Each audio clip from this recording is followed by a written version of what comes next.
Daily news സായന്ന വാർത്തകൾ നിങ്ങൾക്കായി അവതരിപ്പിക്കുന്നത് KSFE. ഹെങ്കോ റിസർച്ച് സെന്ററിലേക്ക് സ്വാഗതം. ഇത് പുള്ളിക്കാരന്റെ ഗിഫ്റ്റാ. 4 വാഷിൽ ഫെയ്ഡായി. ശരിക്കും സങ്കടമായി. നിങ്ങൾക്ക് വേണ്ടത് റെവല്യൂഷൻ ആണ്. പുതിയ ഹെൻകോ മാറ്റ്. ഇതിന്റെ നാനോ ഫൈബർ ലോക്ക് ടെക്നോളജി ഇഴകളെ ലോക്ക് ചെയ്യുന്നു, തുണികളെ ഫേഡ് ആവാതെ സൂക്ഷിക്കുന്നു. പ്രൂഫ് മെഷീൻ ഫിൽറ്റർ നോക്കൂ. ഇനി ഇഴകളും പൊട്ടില്ല, സങ്കടവുമാവില്ല. ഹെൻകോ മാറ്റ് വെറും വാഷ് അല്ല, കെയർ. നമസ്കാരം, ഞാൻ ഷാജി പത്മനാഭൻ. ഡെയിലി ന്യൂസിന്റെ സായാഹ്ന വാർത്തകളിലേക്ക് സ്വാഗതം. ഇന്ന് ഡിസംബർ 13 ഞായറാഴ്ച. കർഷക സംഘടനകളുടെ രണ്ടാം ഘട്ട ദില്ലി ചലോ മാർച്ച് തുടങ്ങി. രാജസ്ഥാനിലെ കോട്ട്പുത്തലിൽ നിന്ന് നൂറുകണക്കിന് കർഷകർ രാജസ്ഥാൻ ഹരിയാന അതിർത്തിയായ ഷാജഹാൻപൂരിലേക്ക് തിരിച്ചു. ഹരിയാന അതിർത്തി വരെ രാജസ്ഥാൻ പോലീസിന്റെ അകമ്പടിയോടെയാണ് മാർച്ച്. അതേസമയം കർഷക സമരം തീർക്കാൻ നാളെ ചർച്ചയാവാമെന്ന് കേന്ദ്ര കൃഷിമന്ത്രി വീണ്ടും സൂചന നൽകി. ബില്ലുകൾ പിൻവലിക്കുന്ന കാര്യം ആദ്യ അജണ്ടയാക്കണമെന്ന് കർഷക സംഘടനകൾ ആവശ്യപ്പെട്ടു. കോവിഡ് കാരണം ജീവിതമാർഗങ്ങൾ നഷ്ടപ്പെട്ട് ഇന്ത്യയിലെ പകുതി ജനങ്ങൾ പട്ടിണിയോട് പൊരുതുകയാണെന്നും ആ സമയത്ത് 1000 കോടി രൂപ ചിലവിൽ പുതിയ പാർലമെന്റ് മന്ദിരം പണിയുന്നത് ആരെ രക്ഷിക്കാനാണെന്നും നടൻ കമൽഹാസൻ. തന്റെ ചോദ്യത്തിന് പ്രധാനമന്ത്രി ദയവായി മറുപടി നൽകണം എന്നും കമൽ ആവശ്യപ്പെട്ടു. മുഖ്യമന്ത്രിക്കെതിരെ UDF തിരഞ്ഞെടുപ്പ് കമ്മീഷന് പരാതി നൽകി. കോവിഡ് വാക്സിൻ സൗജന്യമായി നൽകുമെന്ന മുഖ്യമന്ത്രി പിണറായി വിജയന്റെ പ്രസ്താവന തിരഞ്ഞെടുപ്പ് ചട്ടലംഘനമാണെന്നാണ് UDFന്റെ പരാതി. കോൺഗ്രസ് നിയമസഭാ കക്ഷി ഉപനേതാവ് KC ജോസഫാണ് തിരഞ്ഞെടുപ്പ് കമ്മീഷന് പരാതി നൽകിയത്. മുഖ്യമന്ത്രി പിണറായി വിജയൻ കഴിഞ്ഞ ദിവസം നടത്തിയ സൗജന്യ വാക്സിൻ പ്രഖ്യാപനം സർക്കാരിന്റെ കോവിഡ് പ്രതിരോധ പ്രവർത്തനങ്ങളുടെ ഭാഗമാണെന്ന് വിശദീകരിച്ച് CPM സംസ്ഥാന സെക്രട്ടറി A വിജയരാഘവൻ. അതിൽ മറ്റ് ലക്ഷ്യങ്ങളുണ്ടെന്ന UDF കൺവീനർ MM ഹസന്റെ വാദം ബാലിശമാണെന്നും അദ്ദേഹം പറഞ്ഞു. നഷ്ടമായ പള്ളികളിലേക്ക് ആരാധനയ്ക്കായി തിരികെ കയറാനൊരുങ്ങി യാക്കോബായ സഭ തീരുമാനം.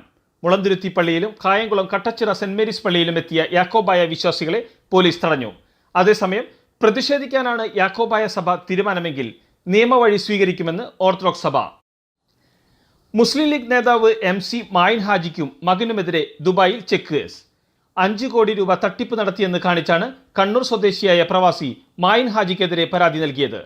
ലീഗ് നേതൃത്വത്തിനെതിരെയും പരാതി നൽകിയിട്ടുണ്ട്. ഈ രാക്ഷസ കൊതുകുകൾ ഇതെപ്പോൾ എത്ര വരുമെന്ന് ആർക്കറിയാം. അതിനാൽ അവതരിപ്പിക്കുന്നു മാക്സോജീനിയസ് ഓട്ടോമാറ്റിക് മെഷീൻ. ഇത് കൊതുകുകൾ സാധാരണ വരാറുള്ള സമയമനുസരിച്ച് അറ്റാക്ക് അല്ലെങ്കിൽ പ്രൊട്ടക്ട് മോഡിൽ ഓട്ടോമാറ്റിക്കലി ഷിഫ്റ്റ് ആയിക്കൊണ്ടിരിക്കുന്നു. അതായത് ലിക്വിഡ് വേസ്റ്റ് ആകുന്നില്ല. ഇനി ഇടയ്ക്കിടയ്ക്ക് എഴുന്നേറ്റ് നോ മോഡ് ചേഞ്ച്. ഇന്ത്യ വിശ്രമിച്ചോളൂ. Maxo Genius automatic intelligent protection. Marine ഡ്രൈവിലെ ഫ്ളാറ്റിൽ നിന്ന് താഴെ വീണ് പരിക്കേറ്റ് ചികിത്സയിലായിരുന്ന സ്ത്രീ മരിച്ചു.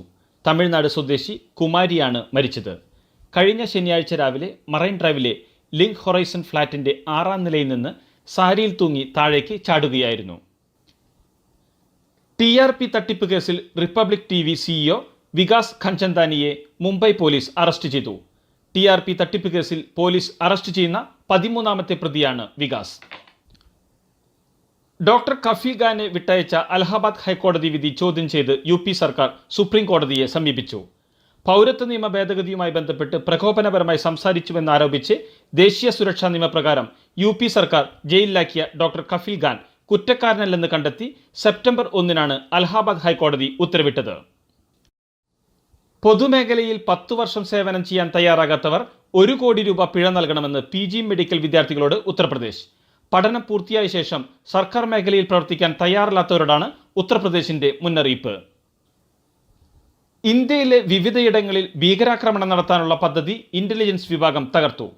ഭീകരാക്രമണ പദ്ധതിക്കായി മലേഷ്യ ആസ്ഥാനമായി പ്രവർത്തിക്കുന്ന സംഘടന നടത്തിയ $2 ലക്ഷം പണമിടപാട് റിസർച്ച് ആൻഡ് അനാലിസിസ് വിംഗ് കണ്ടെത്തിയതോടെയാണ് പദ്ധതിയെക്കുറിച്ചുള്ള സൂചന ലഭിച്ചത്. കഴിഞ്ഞ സീസണിലെ മികച്ച ഫുട്ബോൾ താരത്തെ കണ്ടെത്താനുള്ള ഫിഫയുടെ ചുരുക്കപ്പട്ടികയായി. ഫിഫ ബെസ്റ്റിനായുള്ള അവസാന 10 പേരുടെ ലിസ്റ്റ് ചുരുക്കി 3 മികച്ച താരങ്ങൾ ഉൾപ്പെട്ട അന്തിമ പട്ടികയാണ് ഇപ്പോൾ ഫിഫ പ്രഖ്യാപിച്ചിരിക്കുന്നത്.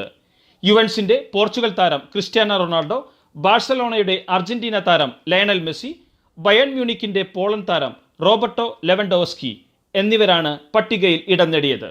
ഡിസംബർ 17 ജേതാവിനെ പ്രഖ്യാപിക്കും. ISLൽ കേരള ബ്ലാസ്റ്റേഴ്സിന് ഇന്ന് അഭിമാന പോരാട്ടം. സീസണിലെ 5ാം മത്സരത്തിൽ അയലത്തെ വൈരികളായ ബാംഗ്ലൂരു FCയെ ബ്ലാസ്റ്റേഴ്സ് നേരിടും. രാത്രി 7:30 മത്സരം. 4 കളിയിൽ 1 പോലും ജയിക്കാൻ ബ്ലാസ്റ്റേഴ്സിന് കഴിഞ്ഞിട്ടില്ല. 2 തോൽവിയും 2 സമനിലയും വഴങ്ങിയ ബ്ലാസ്റ്റേഴ്സിന് 2 പോയിന്റ് മാത്രമാണുള്ളത്. ഇതോടുകൂടി ഡെയിലി ന്യൂസിന്റെ ഇന്നത്തെ സായാഹ്ന വാർത്തകൾ സമാപിക്കുന്നു. ഡെയിലി ന്യൂസിന് വേണ്ടി വാർത്തകൾ വായിച്ചത് Shaji Padmanabhan. The daily news .in വാർത്തകൾ വിരൽ തുമ്പിൽ.